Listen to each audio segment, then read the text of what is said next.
This is a Power 98.7 podcast. Now we're talking. Subscribe to Power 98.7 podcasts in iTunes or wherever you get your podcasts. There's more on power987.co.za. Power Solutions is proudly brought to you by Ndiso Consulting. Ndiso Consulting. Truth, trust, results. Fortnightly, we have these conversations, problem solving in the Power Solutions segment in partnership with Ndiso Consulting. And tonight we are discussing revenue paid points for organizations. We are joined in studio by Ndiso's Revenue Consulting Managing Director, Andrew America. Thank you so much for your time. Thank you to my son, and thank you to the listeners. Complex issues, but if you get this particular element wrong, then you have fundamentally disembarked your business and ensured that you are driving it towards failure. So firstly, maybe let's recap on Ndiso's revenue maturity model. Yeah, Tumisang, what we have spoken about 2 weeks ago is that revenue is the lifeline of any business, be it in what shape or form. And that business consists of an ecosystem. That ecosystem, be it an organ of state, of like a municipality or SOE, or business, or any small businessman out there, they need to generate revenue through selling some or other form of service or product. For municipalities, it's mainly around the rates, water, electricity, refuse, sanitation, and other rental income and fines, etc. But at the center of this revenue ecosystem is the customer. Because a happy customer is a buying customer. Absolutely. And that customer... Not what we're seeing with service delivery protests as a result of a lack of electricity, right? That's correct. So that being said, Tumisang, is that we as organs of state need to start putting that customer at the center of our business, and we need to start listening to their issues so that we gear ourselves to respond to such issues.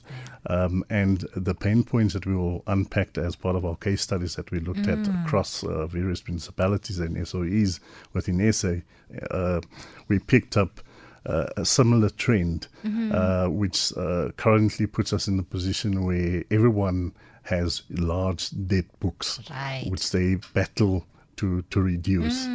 And that's at the center of customers not coming to the fore to pay that debt that is owed to municipalities, or municipalities owing their debt on their side to SOEs like Eskom and water utility services. It becomes a domino effect, and let's delve into the case studies there, because the solving of these problems becomes quite critical for one to pivot, especially when we talk about the revenue completeness and conversion then, because then you are seeking to address the problem.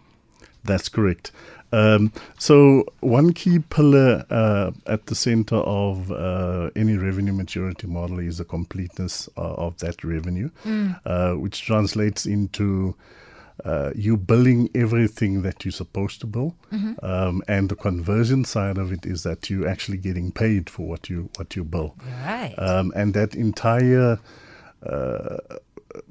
pillar is being riddled with errors that is picked up in the revenue value chain. And that errors has to be resolved rather quickly by these municipalities in order for the customers, be it big business, industry, the resident with one house or two houses that needs to pay that particular bill, because no one is keen to pay for a service that they haven't received or is not perfect, right? Yeah, that's and correct. That value chain also speaks to how important and critical every single player is. You miss one element of that, then the entire value chain does not work. How important then does it become to ensure that identifying problems happens at the very beginning stages of when they emerge?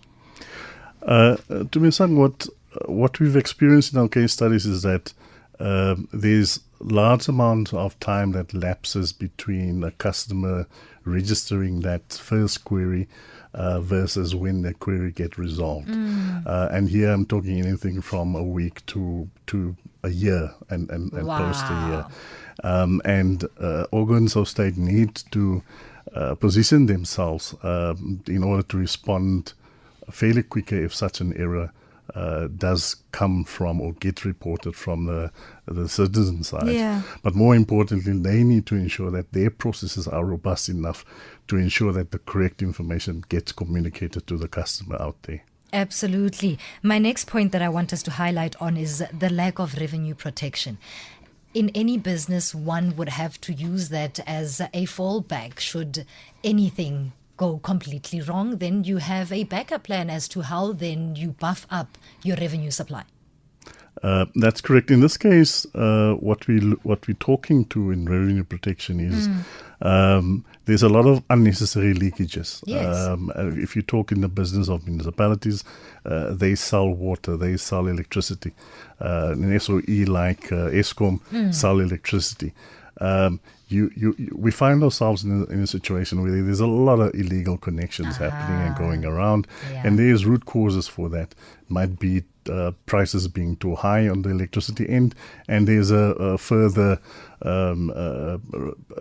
downstream issue that needs to be addressed by Eskom and municipalities, like, for instance, looking at their power mix that they take to the country. Yes. Like, for instance, why don't we look at municipality being given the opportunity to generate their own power? Yes. So that we have a larger producer number out there, and the prices will then be automatically forced down. It would be so much easier for a customer to buy at a cheaper rate than to get into any sort of illegal activity at the end of the day. So those are the things that SOEs like Eskom, municipalities with NERSA should look at in conjunction with legislation to ensure that does get actually implemented in South Africa, in sub-Saharan South Africa. And that's a hot topic currently, and it speaks directly to innovation. And in any business or organization, once you see that a particular model is not working, it becomes quite critical to make that turnaround. What I'm asking here is the disadvantages of not making sure that you pivot at a time that is critical so that you do not have these leakages that we are talking about that would then further create this lack of revenue protection for a considerable amount of time, like we are seeing in SOEs. Yes, and that's something that has been lacking over the last 20 years since we've been a new country. Innovation has been taking the back queue of them resolving their problems that they face on a day-to-day basis, and such innovation has to be honed, and we need to sit back and reflect and agree that the first 27 years didn't work for us.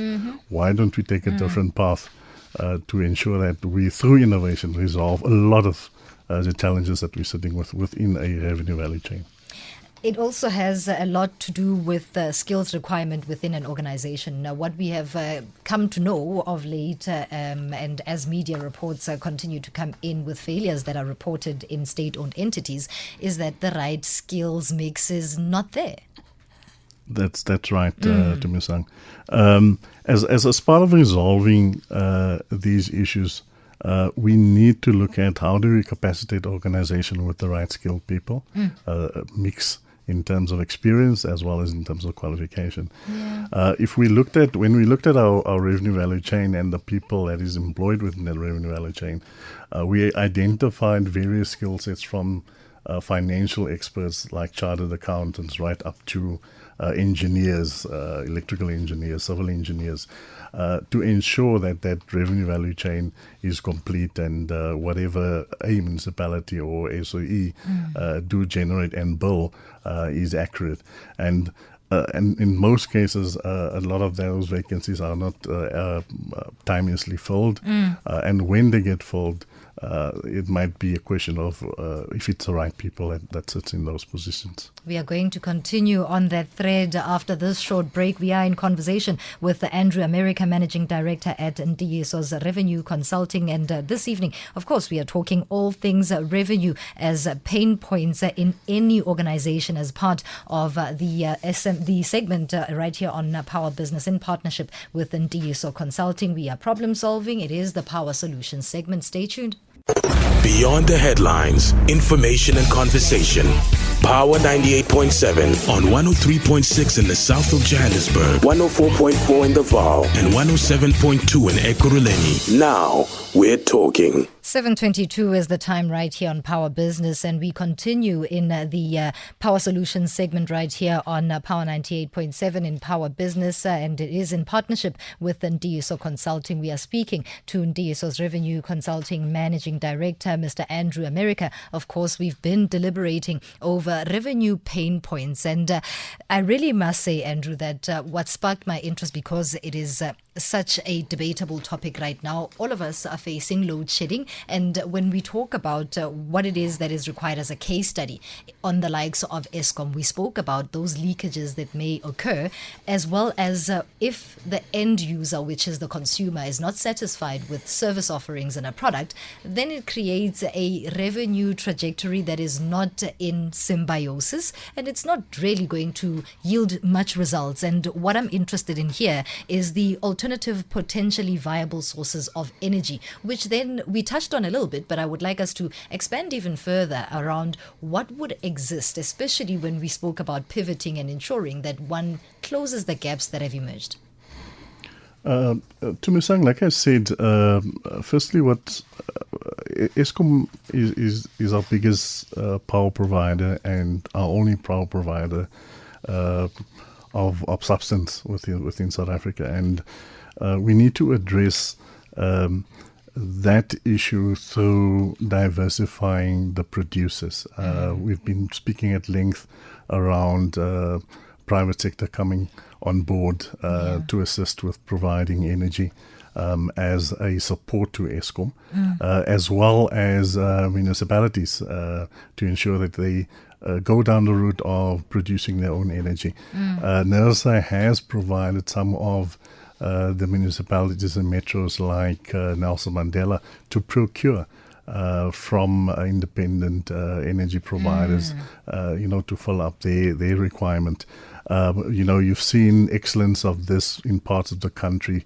The solar plant that went up in the Northern Cape. You see wind farms in the Eastern Cape close to Port Elizabeth, and elements of that in the Western Cape as well. We need to see more of that. We need to see municipalities coming to the fore and utilizing the licenses that has been provided to them by NERSA.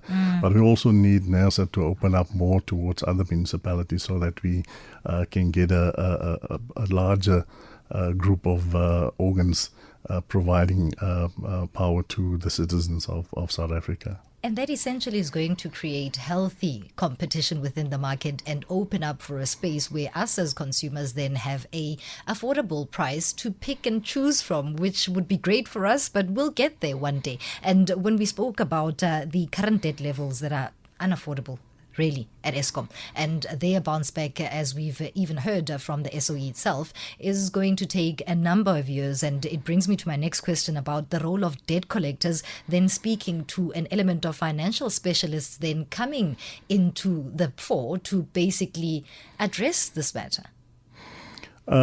What we've seen in our case studies is more and more municipalities reach out to debt collectors to assist in collecting the debt.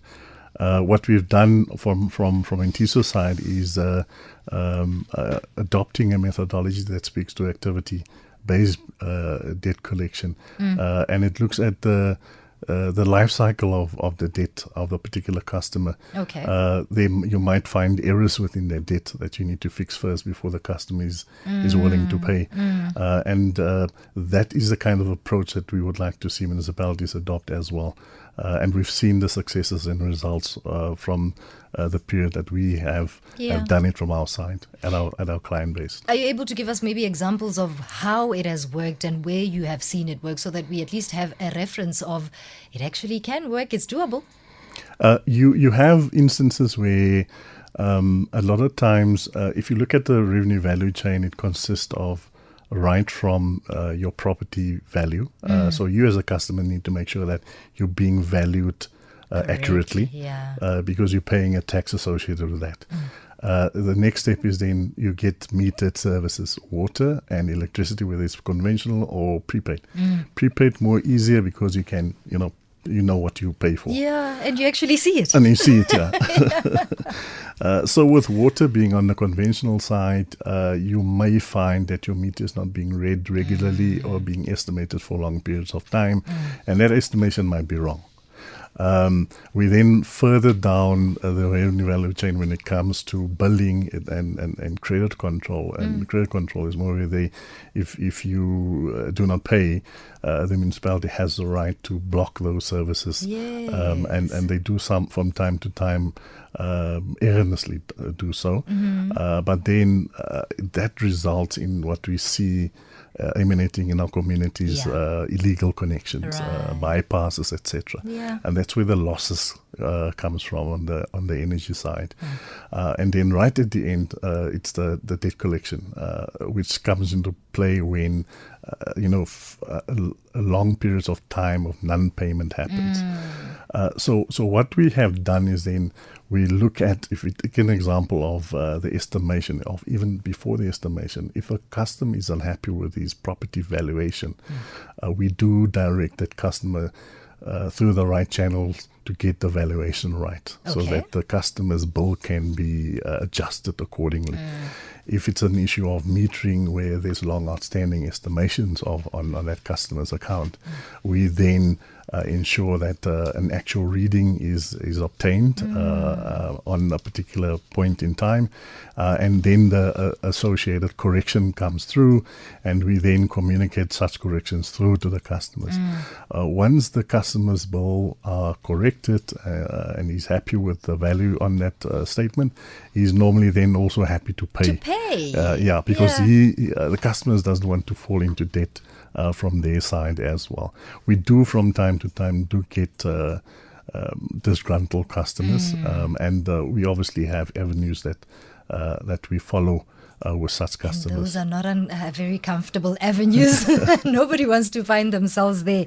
I wish we had more time, but thank you so much for that great insight, because what essentially I take out of this conversation is that in this value chain, one cannot miss a step, and that is exactly what we seek to do in the Power Solutions segment. Problem solving this evening, having discussed revenue pay points in organizations, using some of South Africa's state-owned entities as case studies with Andrew America, Managing Director at Ndiso's Revenue Consulting. Thank you so much. It is 7:30, time for news.